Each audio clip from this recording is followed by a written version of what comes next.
Halo teman-teman, apa kabar semuanya? Semoga semuanya sehat ya.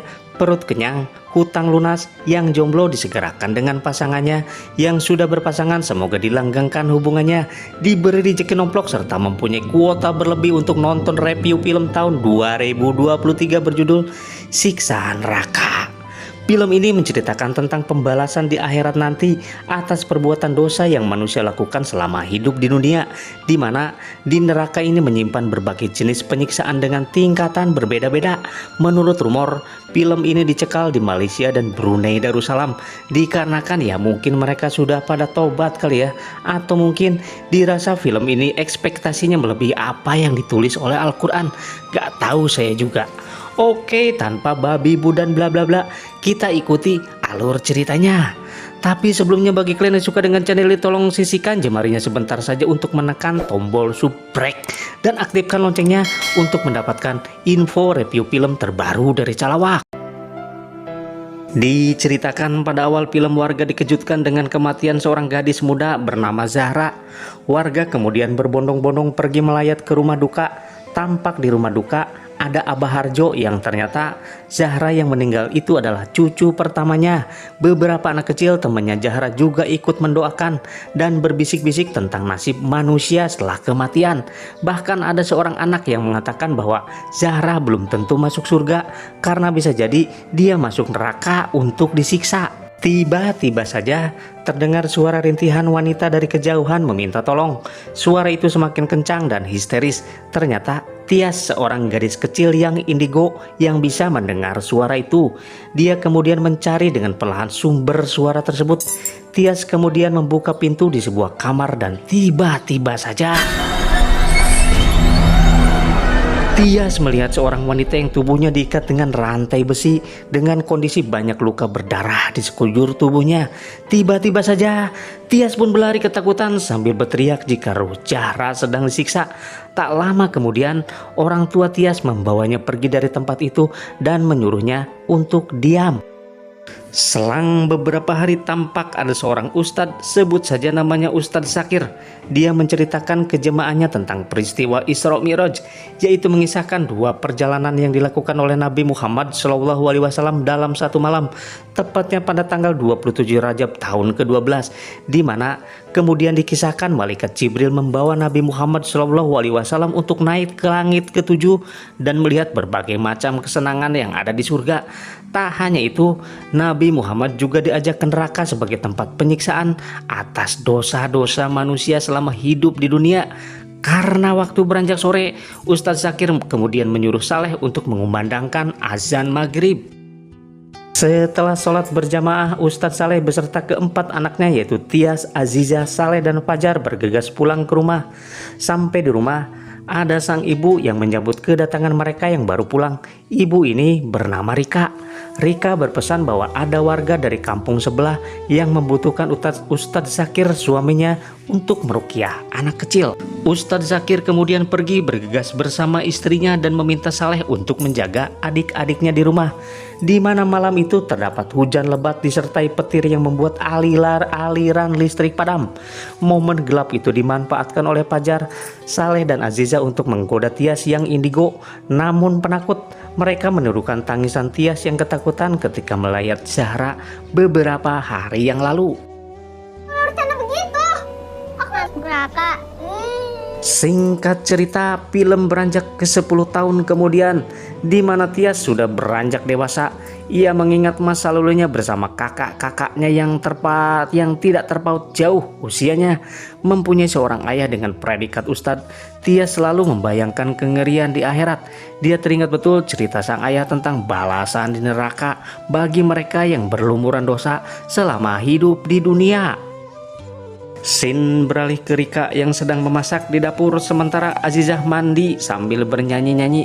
Sang ayah Ustadz Zakir langsung menasihati Azizah untuk tidak bernyanyi di kamar mandi dan jangan berlama-lama di tempat kotor itu. Azizah pun keluar dari kamar mandi dengan rambut yang masih basah. Sementara itu, Tias tampak ketakutan menyembunyikan kertas hasil ujiannya dia selama di sekolah. Perlahan dia tunjukkan kertas itu ke sang ibu yang lagi sibuk menyiapkan makanan. Rika sama sekali tidak marah dengan nilai putrinya yang mendapat nilai 15. dari 100. Rika lebih menekankan adab dan akhlak, betapa pentingnya nilai kejujuran daripada nilai bagus tapi mencontek. Kemudian Tias tersenyum sumringah ketika mendengar penjelasan dari sang ibu. Kemudian Rika pun mengajak Tias untuk membantunya menyiapkan makan malam. Tak berselang lama, Fajar datang dari les dan minta izin untuk menginap di rumah temannya. Saleh yang sudah kuliah baru bisa pulang kampung setelah beberapa bulan kuliah di Jakarta. Fajar, Tias, dan Azizah langsung menyambut kedatangan kakak pertamanya itu. Mereka langsung mengajak Saleh ke meja makan untuk menyantap masakan dari sang ibu.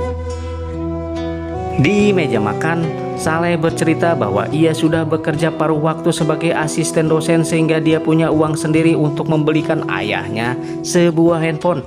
Sang ibu mendapatkan shawl, sementara itu Azizah yang merupakan anak bungsu diberikannya sebuah boneka walaupun pada awalnya dia meminta sebuah gelang. Saat mereka sedang tertawa bahagia, tiba-tiba saja kertas ulangannya Tias yang mendapat nilai jelek itu terhempas jatuh ke lantai. Sang ayah kemudian mengambil kertas itu dan melihatnya dengan raut wajah penuh kekecewaan. Malam itu, Zakir menghukum Tias karena menyembunyikan nilai jelek dari orang tua. Tias hanya bisa menangis ketika melihat tangannya berdarah dicambuk ranting kayu oleh ayahnya. Tiba-tiba saja ada telepon berdering yang ketika diangkat oleh Zakir, ternyata ada kabar duka dari teman Azizah yang bernama Dini yang meninggal dunia di usia yang sangat muda. Saleh kemudian masuk ke kamar Azizah untuk menggoda adik terkecilnya itu. Saleh ingin memberi kejutan kepada Azizah berupa kaset yang berisi lagu dari album terbaru penyanyi favoritnya, yang tentu saja kalau diketahui oleh ayahnya tentang pemberiannya itu berupa kaset musik, pasti ayahnya bakalan marah. Azizah kemudian bercerita bahwa nanti malam ia harus ikut audisi menyanyi di babak final. Ia tidak bisa pergi karena sang ayah melarang keras untuk ia menjadi penyanyi, padahal penyanyi adalah cita-cita Azizah dari kecil. Sang ayah berkata bahwa suara wanita termasuk aurat yang harus dijaga, apalagi seorang penyanyi bakal menjadi tontonan orang banyak, dan itu suatu kemudaratan. Begitu versi dari sang ayah Zakir. Setelah selesai menghukum Tias, Tias kemudian bergegas masuk ke kamar menanyakan hal yang terjadi pada Dini. Ternyata teman sekelasnya Azizah itu mengakhiri hidup hanya karena masalah remaja. Tias dan Azizah ini sekolah yang sama, dan Tias sedikit tahu permasalahan yang Dini hadapi. Dini sempat dituduh mencuri dan bertengkar hebat dengan teman sekelasnya. Ia kemudian mendesak Azizah untuk bercerita tentang apa yang sebenarnya terjadi. Azizah malah keluar begitu saja menemui ayah ibunya sebelum melayat ke Dini yang sudah meninggal. Rika berpesan agar mereka menjaga rumah dan jangan kemana-mana karena cuaca lagi buruk dan hujan deras. Setelah kedua orang tuanya pergi, Saleh menyuruh Azizah untuk siap-siap berangkat ke tempat lomba. Saleh merasa kasihan kepada Azizah setelah di babak final malah tidak direstui oleh ayahnya. Saleh berniat baik akan mengantarkan Azizah ke lokasi agar bisa menunjukkan bakat penyanyinya di depan para juri. Saleh mengajak Fajar dan Tias sekalian untuk memberi dukungan kepada adiknya. Pada awalnya Tias sempat menolak karena lusa akan ada ujian dan ia harus belajar. Ketiga saudaranya itu malah memaksa Tias untuk ikut. Akhirnya Tias mengiyakan ajakan mereka dan rela mengorbankan waktunya untuk belajar demi sang adik. Fajar yang bersiap-siap di kamar terlihat memandang wajah perempuan cantik di selembar kertas foto yang dipegangnya. Saleh menggoda adiknya itu dan memaksa ingin melihat foto yang dipegangnya. Karena saling tarik-menarik, akhirnya semua isinya tercecer di lantai dan Fajar tak sengaja melihat selembar kertas judi yang terselip di dompet kakaknya. Karena Azizah sudah siap, Saleh kemudian mengajak adik-adiknya untuk berangkat. Di waktu yang sama, jasad Dini sudah selesai dimandikan dan mulai dikafani. Nenek Dini bertanya kepada Ustadz, kalau anak kehilangan orang tuanya disebut yatim piatu, tapi kalau orang tua kehilangan anaknya disebut apa, Tat? Ya saya nggak tahu. Sin beralih ke Saleh yang berjalan melewati sawah-sawah menuju ke kota seberang di tengah cuaca yang tidak bersahabat. Mereka harus melewati sebuah sungai untuk sampai ke kota itu. Di tengah perjalanan, mereka bertemu dengan Baharjo dan Pak Haji. Baharjo mengingatkan agar mereka tidak menyeberangi sungai karena cuaca lagi buruk dan bisa saja terjadi banjir bandang. Saleh justru menghiraukannya dan berjalan cepat bersama adiknya sebelum cuaca bertambah buruk. Tiba-tiba saja, baru beberapa langkah mereka berjalan, hujan kemudian turun dengan sangat derasnya. Mereka tidak bisa lewat jembatan karena jaraknya yang terlalu jauh.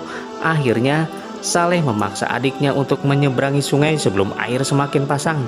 Sin beralih ke Zakir yang sedang memimpin sholat jenazah di rumah Dini. Listrik tiba-tiba padam sehingga suasana pun menjadi mencekam. Semua orang sibuk menyalakan lilin beserta lampu minyak. Di waktu yang bersamaan, tampak Saleh menjaga adik-adiknya ketika melintasi sungai itu yang masih tampak dangkal. Meski air belum begitu besar, tapi bebatuan yang licin membuat mereka tergelincir hingga tenggelam di arus yang dalam. Air yang semula berarus kecil kemudian menjadi besar dengan sangat cepat sehingga menenggelamkan mereka dan terpisah satu sama lainnya. Arus sungai yang besar membawa mereka entah kemana. Rika mulai merasakan firasat yang gak enak di hatinya. Samar-samar ia mendengar suara Dini yang memanggilnya ibu. Rika kemudian mendekati wajah Dini dan tiba-tiba saja Sin beralih ke 4 remaja itu yang terseret sungai deras sampai ke dasar air terjun. Rika yang sudah mempunyai firasat anaknya sedang dalam bahaya, akhirnya mengajak Zakir untuk pulang. Satu persatu 4 remaja itu mulai kehabisan nafas. Saleh mulai terlihat lemas dan kepalanya terbentur bebatuan sampai tak sadarkan diri. Sampai di rumah, Rika dan Zakir memanggil-manggil anaknya. Rika langsung panik ketika melihat anak-anaknya sudah tidak ada lagi di rumah. Karena aliran listrik mati, Rika kemudian menyalakan lilin sembari terus memanggil nama-nama anaknya. Kemudian ia mendengar ada suara air dari kamar mandi dan mengira bahwa itu Azizah. Ia kemudian mengetuk pintu kamar mandi itu dan membukanya dengan sendirinya. Ketika terbuka, tampak sosok gadis remaja berdiri di pojokan ruangan kamar mandi itu. Remaja itu cuma menundukkan kepala ke bawah dan tidak bergerak sedikit pun. Rika mencoba mendekati remaja itu yang mirip Azizah dari bentuk tubuhnya. Rika kemudian memegang pundak remaja itu dan tiba-tiba saja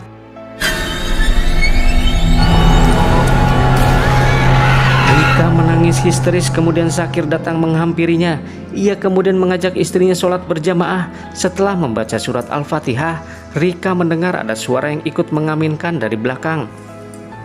Suara aneh terdengar kembali di sujud terakhir di mana suara Azizah yang merintih minta tolong. Tak lama kemudian terdengar suara ketukan pintu di depan rumah. Zakir mempercepat bacaan sholatnya dan bergegas membuka pintu untuk mengetahui siapa yang datang nih. Ternyata tamunya adalah Abah Harjo dan Pak Haji yang memberitahukan bahwa anak-anaknya keluar tadi malam. Pak Haji menegaskan bahwa anak-anak itu bersikeras untuk menyeberangi sungai, padahal sudah diperingatkan oleh mereka untuk tidak menyeberanginya karena cuaca sangat buruk. Pak Haji juga menambahkan bahwa anak-anak mereka terbawa arus deras, bahkan dari mereka sempat menemukan tas milik Saleh di pinggiran sungai. Rika menangis sejadi-jadinya. Ia kemudian meminta tolong kepada warga untuk mencarinya, tapi Abah Harjo menjelaskan dengan kondisi sekarang belum bisa karena cuaca sangatlah buruk.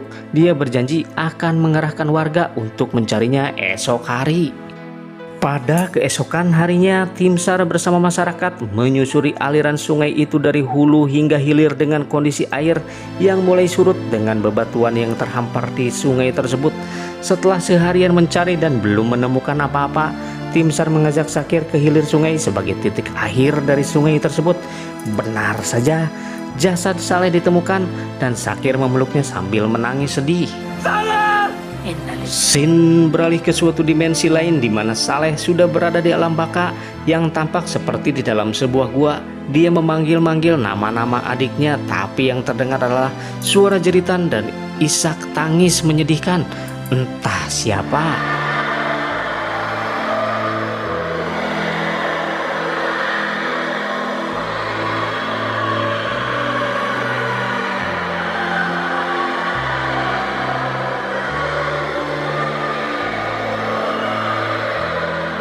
Saleh dengan tertatih-tatih berusaha bangkit mencari keberadaan adik-adiknya itu. Tiba-tiba saja sebuah rantai besi terjuntai di depan mata.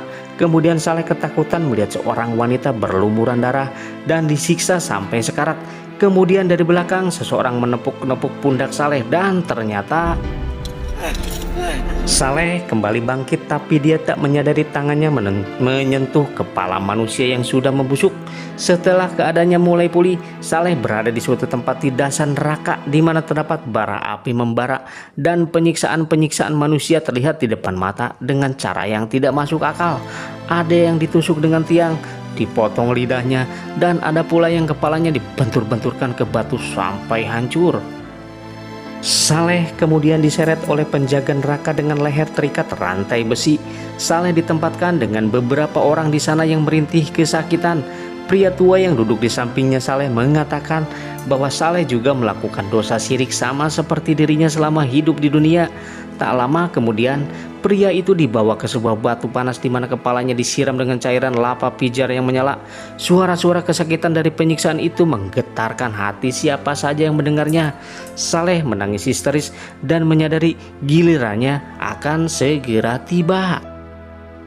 Tak berselang lama tiba-tiba saja ada penjaga neraka yang menghampiri Saleh. Tangan-tangan Saleh diikatnya ke atas. Kemudian penjaga neraka itu menggunting lidah pemuda itu sehingga darah mengalir deras dari mulutnya. Saleh kemudian teringat dengan dosa di masa lalu kepada ibunya yang sering disakitinya karena keasikan main gadget. Tak menghiraukan omongan dari orang tua, tetap asik dan sibuk dengan gadget dan mengucap kata-kata yang tidak pantas terhadap ibunya. Lidah Saleh tumbuh kembali dan penjaga neraka itu bergegas mengguntingnya kembali. Begitu dan begitu seterusnya. Sin beralih kepada Zakir yang masih memeluk jasad putra sulungnya, sementara warga yang lain menemukan jasad Fajar yang sama dengan Saleh sudah tidak bernyawa lagi. Rika menangis histeris dan menangis di depan jasad kedua anaknya. Ustadz Zakir bersama warga langsung memandikan jenazah dan mendoakan kedua jasad tersebut. Di waktu yang bersamaan tampak Fajar didudukan di kursi yang penuh duri di mana mata remaja itu ditusuk menggunakan pasak yang merah membara sampai bola mata Fajar menggelinding ke tanah diiringi teriakan histeris penghuni neraka lainnya. Selesai disiksa, kemudian Saleh menghampiri adiknya itu Fajar yang sudah buta tidak mempunyai mata. Saleh kemudian teringat dosa di masa lalu di mana dia mengajak adiknya untuk ikut ke tempat pijat plus-plus. Bahkan Saleh menawarkan ke adiknya itu untuk merasakan kenikmatan perempuan-perempuan cantik di sana.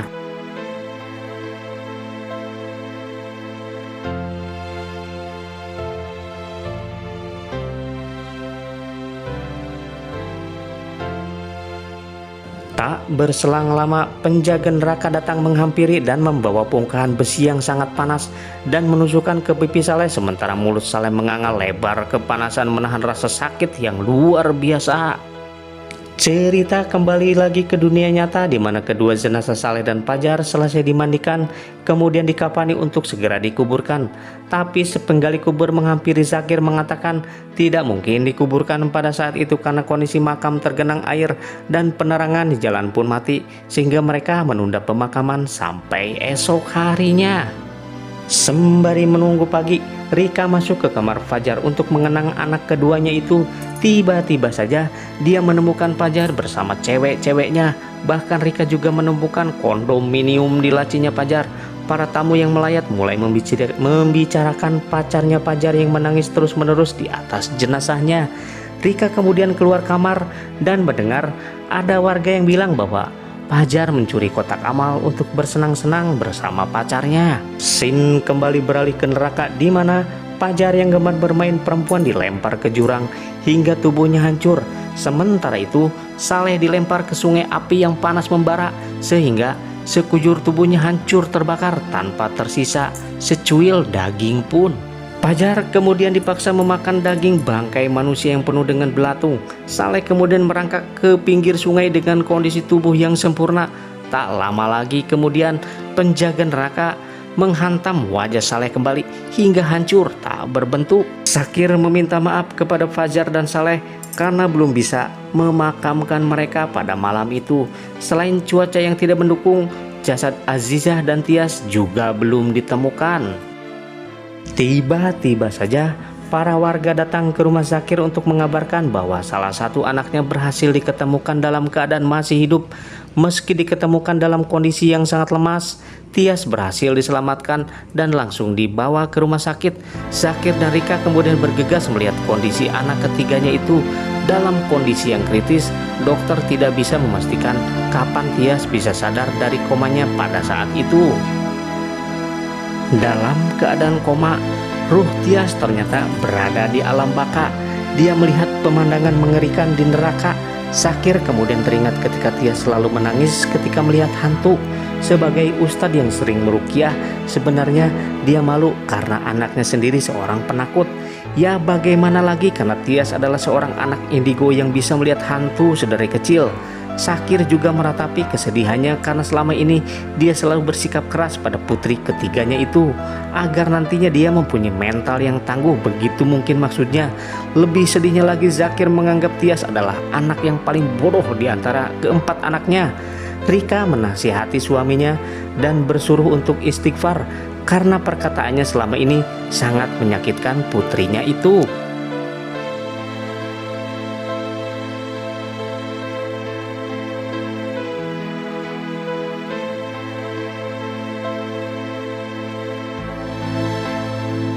Suatu ketika Abah Harjo ingin berbicara empat mata dengan Zakir. Dia bercerita bahwa Saleh pernah menjanjikan asuransi kesehatan untuk meringankan biaya operasi katarak matanya. Abah Harjo sudah menunggu sekian lama, tapi sayangnya tidak ada kabar yang menggembirakan dari Saleh. Tentu saja Abah Harjo sudah mengeluarkan uang untuk mengurus keperluan Saleh yang menjanjikan asuransi buat pengobatannya. Bukan saja Abah Harjo, ternyata tetangganya juga menjadi korban asuransi bodong bernilai jutaan rupiah yang dijanjikan oleh Saleh. Mendengar hal itu, Zakir dan Rika sangat sedih sekali hingga pada suatu saat Zakir membuka tas milik Saleh. Ia menemukan seruk ATM penarikan uang dan juga formulir pendaftaran asuransi atas nama Abah Harjo dan warga lainnya. Bahkan ia juga menemukan surat dari Abah Harjo yang menanyakan kapan ia bisa menggunakan asuransinya untuk operasi kataraknya itu. Sin kembali ke neraka, di mana seekor kalajengking besar mencapit tubuh Saleh dan ternyata pemuda itu menggunakan uang warga untuk kepentingan pribadinya, bahkan untuk memberi hadiah ke orang tuanya. Saleh selalu memberi alasan kepada warga untuk menunda hak orang yang sudah membayar asuransi kepadanya dengan dalih menunggu antrian polis klaim asuransi. Lanjut penyiksaan di neraka. Muntahan dari manusia lain dimasukkan ke dalam mulut Saleh dan dipaksa untuk menelannya mentah-mentah. Rika masih menemani Tias di rumah sakit yang masih tidak sadarkan diri. Sementara itu, roh Tias berada di neraka mencari keberadaan saudara-saudaranya. Kemudian Tias melihat kakaknya Fajar disetrika timah panas di sekujur tubuhnya. Kulitnya melepuh dan menempel di besi setrikaan hingga tubuh Fajar tinggal tulang belulang saja. Azizah! Tias kemudian melihat Azizah yang menangis terisak. Pada pagi harinya, Zakir kembali ke sungai untuk mencari keberadaan Azizah yang belum diketemukan. Ia menunggu seharian di pinggir sungai sampai tiba-tiba saja Azizah muncul ke permukaan. Zakir langsung menghampiri jasad Azizah itu dan memeluk putri bungsunya yang paling disayanginya itu. Dengan tatapan kosong, Zakir menggendong jasad Azizah untuk pulang ke rumahnya. Zakir menolak warga yang mau membantu membawa anaknya. Dia sendiri akhirnya yang membawa anaknya yang sudah tidak bernyawa itu. Rika yang baru pulang dari rumah sakit langsung menuju ke tempat pemandian jenazah. Ia ikut memandikan jenazah Azizah yang sudah membiru dan terbujur kaku. Tias yang berada di alam kubur melihat Azizah meneriakkan nama Dini yang ternyata Azizah sering mengambil barang milik pribadi Dini, termasuk gelang karetnya itu. Ia memfitnah Dini sebagai pencuri untuk menutupi kelakuannya yang bejat. Dini terlihat kesakitan dengan leher terjerat tali tambang. Setelah mati, Dini dibangkitkan kembali dan terus diulang penyiksaan itu. Hal yang sama juga dialami Azizah yang diseret menuju ke sebuah batu besar di mana lidahnya dipaku menggunakan pasak panjang. Tangannya Azizah juga dipotong berkali-kali menggunakan gergaji karena suka mencuri selama hidupnya. Rika hanya bisa menangis meratapi karena belum bisa memberi bekal akhirat yang cukup buat anak-anaknya yang telah meninggal. Sakir kemudian memeluk Rika dan menenangkannya. 3 jenazah Soleh, Fajar, dan Azizah dibariskan sejajar untuk disolatkan berjamaah. Sakir tak kuasa menahan sedihnya hingga jatuh pingsan. Abah Harjo kemudian mengganti posisi Zakir sebagai imam hingga salat jenazah berakhir. Hari itu juga yang kebetulan cuaca cerah dilakukan pemakaman untuk ketiga anak dari Zakir dan Rika itu. Suara azan dari liang lahat terdengar sampai ke alam baka di mana ketiga-tiganya berada di neraka.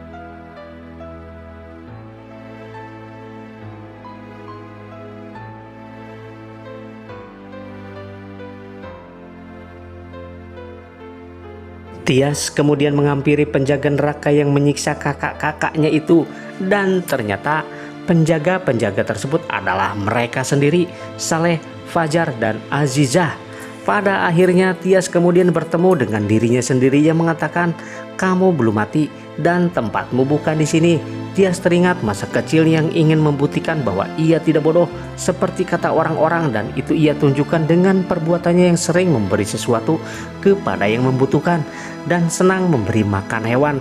Dan ternyata amal ibadah itulah yang menyelamatkan Tias dari siksa neraka dan dinyatakan mati suri. Setelah memeluk ketiga saudaranya, penjaga neraka menyeret tubuh Tias dan dikembalikan ke dalam raganya yang berada di dunia. Semenjak kejadian yang memilukan itu, Sakir kemudian berubah menjadi seorang ayah yang baik bagi Tias dan melanjutkan hidupnya dengan amal-amalan yang baik buat nanti bekal di akhirat. Film pun ditutup dengan surat Al-Asr yang menegaskan bahwa seluruh manusia berada dalam kerugian kecuali mereka yang beriman dengan dilandasi ilmu tentang agama. Surat ini menjelaskan tentang pentingnya waktu agar tidak disia-siakan dan mengisinya dengan berbagai hal yang bermanfaat, menjalani semua perintahnya dan menjauhi semua larangannya, dan film pun berakhir. Oke teman-teman, apakah dengan melihat film ini membuat kalian bertobat?